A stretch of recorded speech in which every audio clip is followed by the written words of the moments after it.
Tarot by Fergus here, and today we're taking a look at this wave of kind of negative energy, kind of an emotional drain, and it's been going through the last couple days um, in my life and in the lives of a whole bunch of people that I know.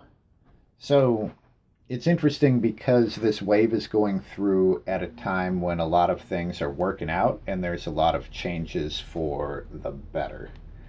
So we've got a root card down here of the Eight of Wands.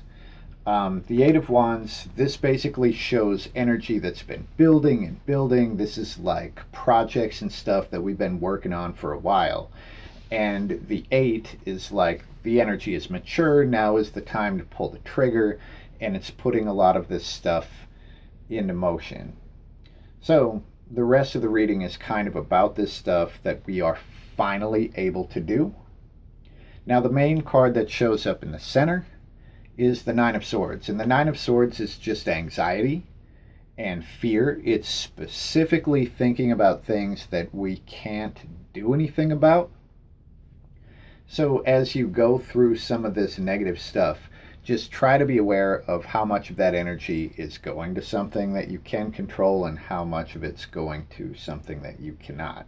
Now here I was just looking at the 9, and all of the focus is going this way, and the back is kind of turned over here. So we look at what the focus is toward, and we get the Six of Cups reversed. Now the Six of Cups reversed is all about looking to the future, specifically looking away from the past, looking toward the future and the new things that can happen there. And it's like getting rid of old patterns and creating a new life, all that stuff.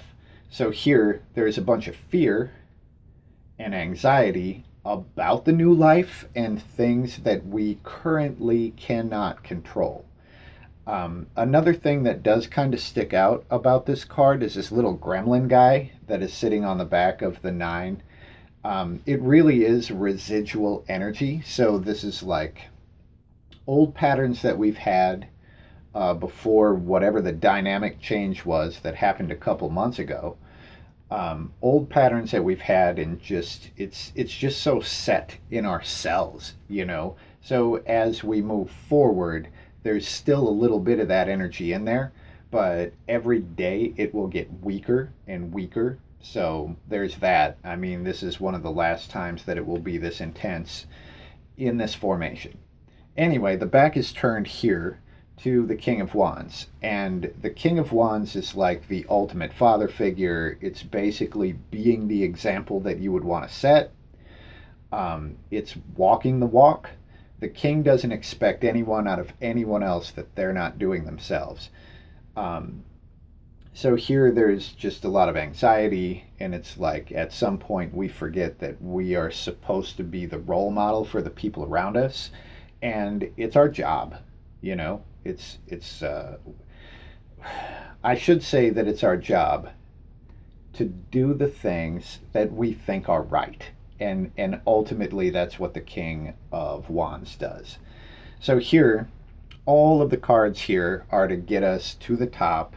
And it's like, when in doubt, remember the card that happens at the top, and it's the Eight of Pentacles. And literally, the Eight of Pentacles is us doing our job. It's producing whatever we produce. It's very like nose to the grindstone, do your job sort of energy. There's a lot of great stuff that comes out of it. There's a sense of pride. There's a sense of accomplishment. There's ultimately the material reward that we get for doing the thing that we're really good at.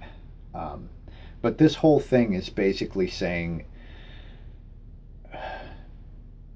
don't freak out about things that you can't control and just do your job, you know?